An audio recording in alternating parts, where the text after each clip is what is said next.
உங்களை கும்பிட்டு கேட்டுக்கிறேன், எனக்கு ஒரு உதவி செய்யுங்க, என் பிள்ளை என்கிட்ட வந்து கிடைக்கணும்.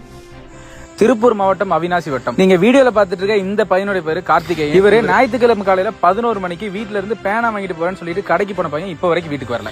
எங்க போனாரு, எப்படி இருக்காரு, எந்த தகவலும் அவங்க பேரண்ட்ஸ்க்கு இப்ப வரைக்கும் தெரியல. இந்த பையன் கரூலூர் கவர்மெண்ட் ஸ்கூல்ல 9th ஸ்டாண்டர்ட் படிச்சிட்டு இருக்காரு. அவங்க பேரண்ட்ஸ், பக்கத்து வீட்டுக்காரங்கன்னு எல்லாருமே நிறைய பக்கம் தேடி கிடைக்காதனால ஞாயிற்றுக்கிழமையே அவினாசி ஸ்டேஷன்ல கம்ப்ளைண்ட் கொடுத்துட்டாங்க. அவினாசி ஸ்டேஷன்ல இருந்து நல்ல சப்போர்ட் கொடுத்து இப்ப வரைக்கும் அவங்களோட எஃபர்ட்ல தேடிட்டு இருக்காங்க. அந்த கார்த்திகேயன் வெள்ளியம்பாளையத்துல இருந்து லிப்ட் அடிச்சு சுண்டக்காம்பாளையம், நம்பியாம்பாளையம் சொல்லிட்டு 2 ஃபுட்டேஜ் கிராஸ் பண்ணி கடைசியா கரூலூர்ல இறங்கி ஒரு கடையில ஒரு திங்ஸ் வாங்குறாரு. அது வரைக்கும் ஃபுட்டேஜ் வந்து கவர் ஆயிருக்கு. இதுக்கப்புறம் அந்த பையன் எங்க போனார், எப்படி இருக்காருன்னு யாருக்கும் தெரியல. உங்களை யாராவது இந்த பையனை எங்கேயாவது பாத்தீங்கன்னா தயவு செஞ்சு தகவல் கொடுங்க. அவங்க பேரண்ட்ஸ் ரொம்ப கதறத பார்த்தா நமக்கே அவ்வளவு கஷ்டமா. முடிஞ்ச அளவுக்கு இந்த ரீல்ஸை ஷேர் பண்ணி நம்ம ஃபாலோவர்ஸ் எப்படியாவது அந்த பையனை கண்டுபிடிக்கிறதுக்கு ஹெல்ப் பண்ணுங்க. உங்களை யாராவது அந்த பையனை பாத்தீங்கன்னா ஸ்கிரீன்ல ஒரு நம்பர் போஸ்ட் பண்ணிருக்கோம். அந்த நம்பருக்கு கான்டாக்ட் பண்ணி அந்த பையனோட தகவல் தெரிஞ்சுன்னா கண்டிப்பா சொல்லுங்க.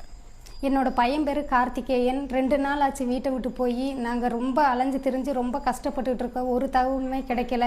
நீங்கள் யாராச்சும் பார்த்தா எங்களுக்கு தகவல் கொடுங்க, எங்களுக்கு பெரிய உதவியாக இருக்கும். ரொம்ப மனவேதனையோடு இருக்கும் குடும்பத்தில். எப்படியாச்சும் தயவு செஞ்சு எங்களுக்கு ஏதாச்சும் ஒரு உதவி பண்ணுங்கள். உங்களை நம்பி தான் நான் இங்கே இருக்கோம். நாங்கள் கடவுளையும் நம்புகிறோம், உங்களையும் நம்புகிறோம். நீங்கள் எங்கள் பிள்ளையை காப்பாற்றி கொடுக்குறவங்க எங்களுக்கு ஒவ்வொரு பேருக்குமே எங்களுக்கு தெய்வம் தான். எப்படியாச்சும் எங்களுக்கு ஒரு உதவி செய்யுங்க. யாராச்சும் ஒரு மூலியமாக எங்களுக்கு ஒரு உதவிக்கு வரணும். நான் கடவுள் மாதிரி உங்களை நம்பிக்கிட்டு இருக்கேன்.